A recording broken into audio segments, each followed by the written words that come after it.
Friends, আমরা দৈনন্দিন জীবনে প্রতিনিয়ত কিছু কমন সমস্যায় পড়ে থাকি। স্বাস্থ্য বিষয়ক একটি বিশেষ সমস্যা, তার ভিতরেই একটি হচ্ছে পেট ফোলা সমস্যা। কেউ কেউ খাবার গ্রহণের পরবর্তীতেই দেখা যায় যে পেট ফুলে উঠেছে বা পেট ফুলে গেছে, এরকম সাধারণত কমপ্লেন করে থাকে, বা সাধারণত লক্ষ্য করা যায় যে কারো কারো খাবার গ্রহণ করলেই পরবর্তীতেই পেট ফুলে ওঠা, পেটে বদহজম, পেটে গ্যাস্ট্রিক সমস্যা বা পেটে গ্যাস হচ্ছে, এরকম বর্ণনা দিতে শোনা যায়।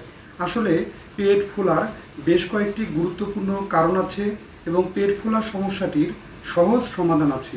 আজকের গুরুত্বপূর্ণ আলোচনায় ঘরোয়াভাবেই কিভাবে অতি সহজেই পেট ফোলা সমস্যা এবং পেটের যে বদহজম সমস্যাটি আছে এটি দূর করা খুব সহজেই সম্ভব, একদম বিনামূল্যেই।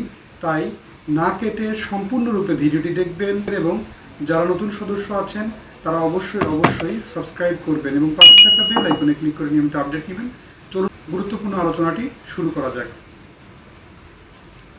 পেট ফোলা এমন একটি ব্যাপার যে খাবার গ্রহণের পরবর্তীতেই লক্ষ্য করা যায় যে পেট ফুলে উঠেছে বা বদহজম, পেট ফাঁপা ফাঁপা ভাব, পেটের ভিতরে সাধারণত মনে হয় যে কোনো কিছু আছে, কিংবা পেট ফোলা কমতে চায় না, এরকম সমস্যাগুলো অনেকেরই লক্ষ্য করা যায়। এর সাধারণত বিশেষ কিছু কারণ আছে। এর কারণগুলোর ভিতরেই প্রথমেই লক্ষ্য করা যায় যে যাদের পেট ফোলে তাদের অতিরিক্ত খাবার গ্রহণের ইতিহাস আছে, তাদের এরকম সমস্যাটি হতে পারে। কারো কারো ক্ষেত্রে আবার অনেক সময় যে টাইম ফিক্সড খাবার খাওয়ার অভ্যাস আছে, এটিতে যেমন ক্ষতিকর আছে তেমনি কিছুটা উপকারী দিকও আছে। তাই এ সমস্ত বিষয়ে হতে হবে সতর্ক। অর্থাৎ আপনি যদি টাইম টু টাইম খাবার খাচ্ছেন, কিছু কিছু সময় আপনার ক্ষুধা লাগছে না বা পেটের ক্ষুধার ভাব নেই, তাহলে আপনি খাবার গ্রহণ করছেন, এতেও মারাত্মক ক্ষতির ঝুঁকি আছে। এতেও কিন্তু আপনার এই পেট ফোলার সমস্যাটি তৈরি হতে পারে। কেউ কেউ মাত্রা অতিরিক্ত ডুবো তেলে ভাজা খাবার গ্রহণ করে, এতেও কিন্তু তার পেট ফোলার সমস্যা তৈরি হতে পারে। বা ক্ষুধা লাগেনি এমন সময়ও খাবার গ্রহণ করা বা খাবার চিবানো অভ্যাস করা, হাতের সামনে খাবার চলে এসেছে বারবার খাবার গ্রহণ করছে, এরকম অবস্থাতেও কিন্তু পেট ফোলার সমস্যা তৈরি হতে পারে। কেউ কেউ খাবার খায় কিন্তু চিবিয়ে না খেয়ে সরাসরি ঢোক গিলে খাবার খাওয়ার চেষ্টা করে, অর্থাৎ খাবারকে না চিবিয়েই ঢোক চিপেই গেলার চেষ্টা করা, এতে খাবার গলধকরণ চেষ্টা করলে পেট ফোলার সম্ভাবনা থাকে। কেউ কেউ খাবারকে সম্পূর্ণ পেট পুরে খাওয়ার চেষ্টা করে, এতে করেও কিন্তু তাদের পেট ফোলার সমস্যা তৈরি হতে পারে। আজকে পেট ফোলার সমস্যার যে কারণগুলো সে সম্পর্কে বললাম, এখন সমাধান সম্পর্কে কিছু বিষয় খেয়াল রাখা জরুরি। সেগুলো হচ্ছে অতিরিক্ত খাবার গ্রহণ না করা। প্রথমেই হচ্ছে আপনাকে অতিরিক্ত খাবার গ্রহণ না করে সঠিকভাবে এবং খাবারকে সঠিক নিয়মে গ্রহণ করার অভ্যাস তৈরি করা। দ্বিতীয় নম্বর সেটি হচ্ছে ফিক্সড টাইমে খাবার গ্রহণের অভ্যাস ত্যাগ করে আপনি যখন ক্ষুধা লাগবে তখন খাবারটি গ্রহণের চেষ্টা করবেন। অকারণে মুখে চিবানো কিংবা বিকেলে এমনি নাস্তার পরিবর্তে আপনি ক্ষুধা না লাগলে খাবার না গ্রহণ করাই সবচেয়ে ভালো। এবং তৃতীয় নম্বরটি হচ্ছে ডুবো তেলে ভাজা খাবার বা বাইরের ফাস্টফুড, জাঙ্ক ফুড খাওয়ার অভ্যাস থাকা। এই সমস্ত অতিরিক্ত লবণ এবং অতিরিক্ত ডুবো তেলে ভাজা খাবারগুলো খাবারের অতিরিক্ত টেস্টি করার জন্য, খাবারকে অনেক বেশি পরিমাণ টেস্টি করার জন্য সাধারণত এরকম ব্যবস্থা করা হয়। কিন্তু এতে অতিরিক্ত টেস্টি কিংবা অতিরিক্ত এই ধরনের খাবার গ্রহণ করলে স্বাভাবিক রান্না করা খাবারের প্রতি সাধারণত আসক্তি কমে যায়, বা স্বাভাবিক রান্না করা খাবারে সাধারণত তার টেস্টে অনীহা তৈরি হয়। তাই এক্ষেত্রে এই ধরনের খাবার ত্যাগ করা বা বাহিরের খাবার, প্রসেসিং ফুড বা প্রিজারভেটিভ ফুড ত্যাগ করাই সবচেয়ে ভালো। পঞ্চম নাম্বার হচ্ছে সাধারণত খাবারকে চিবিয়ে খাওয়ার অভ্যাস তৈরি করা। খাবারকে সুন্দরভাবে চিবিয়ে গ্রহণ করলে, বিশেষভাবে একটি বিশেষ গবেষণায় দেখা গেছে খাবার সুন্দরভাবে যদি চিবিয়ে খাওয়া যায় তাহলে তাদের পেট ফোলার সম্ভাবনা 90% উপরে কমে যায়।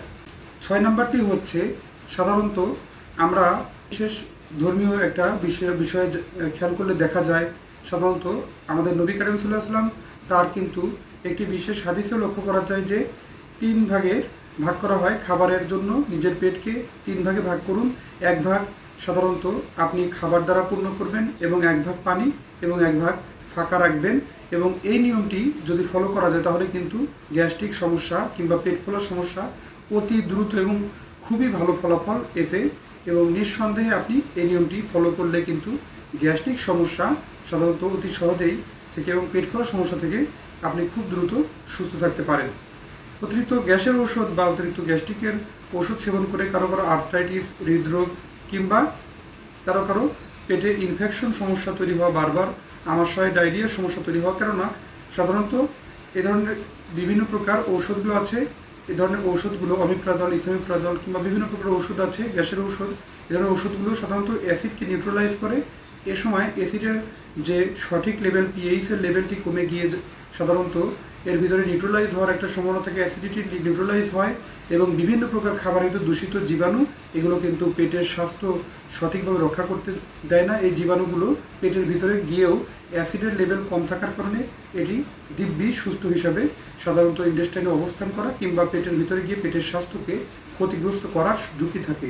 এক্ষেত্রে এই ধরনের জীবাণুগুলো পেটের ভিতরে পেটের স্বাস্থ্যকে সাধারণত ক্ষতি করে এবং পেট ফোলা, বদহজম সমস্যার জন্য যা দায়ী। তাই এই সমস্ত বিষয়ে হতে হবে অনেক সতর্ক।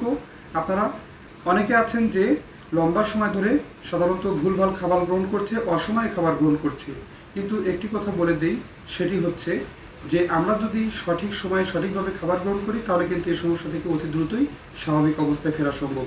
কেউ কেউ আবার অতিরিক্ত খাবার গ্রহণ করে, কিন্তু একটি কথা মনে রাখতে হবে যে আমাদের স্টোমাকের ভিতরে অর্ধেকটা অ্যাসিড থাকে, হাইড্রোক্লোরিক অ্যাসিড, এবং বাকি অর্ধেক ফাঁকা অবস্থায় থাকে। সেক্ষেত্রে আমরা যখন নড়াচড়া করি তখন কিন্তু খাবার গ্রহণ করার পরে যদি একটু মুভমেন্ট করি বা নড়াচড়া করি তখন এই অ্যাসিড আস্তে আস্তে নাড়াচাড়া করতে থাকে এবং সেটি কিনা পরবর্তীতে পেটের ভিতরে যে খাবারটি পৌঁছায় সেটিকে সুন্দরভাবে নাড়াচাড়া করে এটিকে ভেঙে ছোট ছোট টুকরো এবং খণ্ড করে এটিকে মেটাবলিজমে সহায়তা করে।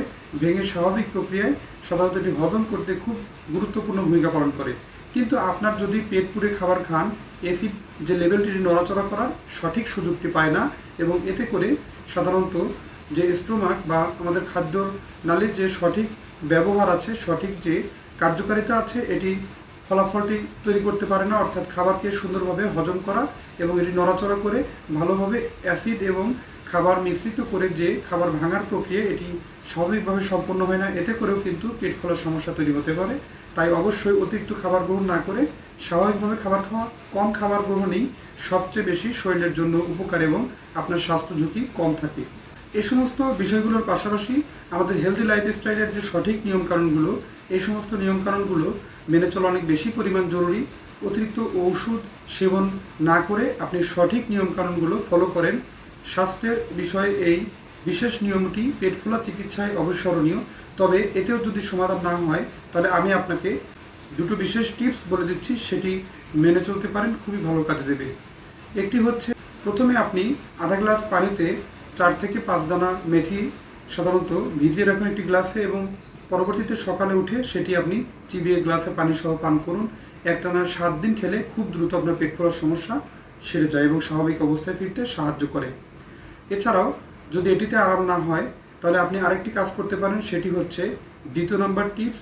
সেটি হচ্ছে মিষ্টি কুমড়া আপনি সুন্দরভাবে ভালোভাবে আগে পরিষ্কার করে ধুয়ে নেবেন। এরপরে সেই ধোয়া মিষ্টি কুমড়াকে সালাদ আকারে কিংবা আপনি সবজি আকারে রান্না করে খেতে পারেন। খাবারের তালিকায় রাখতে পারেন মিষ্টি কুমড়া। এটি কিন্তু পেটকে পরিষ্কার করতে এবং আপনার পেটের ফাঁপা ভাবকে কমাতে খুব গুরুত্বপূর্ণ ভূমিকা পালন করে। অতি সহজে এই বিশেষ টিপসগুলো আপনি ফলো করতে পারেন এবং আপনি পেট ফাঁপার সমস্যা থেকে দিব্যি ভালো থাকতে পারেন। ধন্যবাদ। আজকের অনুষ্ঠানটি এ পর্যন্তই। অনুষ্ঠানটি সম্পর্কে যদি আরও কোনো কিছু জানার থাকে অবশ্যই কমেন্ট করে জানাবেন। অনুষ্ঠানটি কেমন লাগলো অবশ্যই পরবর্তী অনুষ্ঠানে আয়োজন নিয়ে হাজির হব। সে পর্যন্ত ভালো থাকবেন, সুস্থ থাকবেন আর সময়ের স্বাস্থ্য কথার সাথেই থাকবেন। আল্লাহ হাফিজ।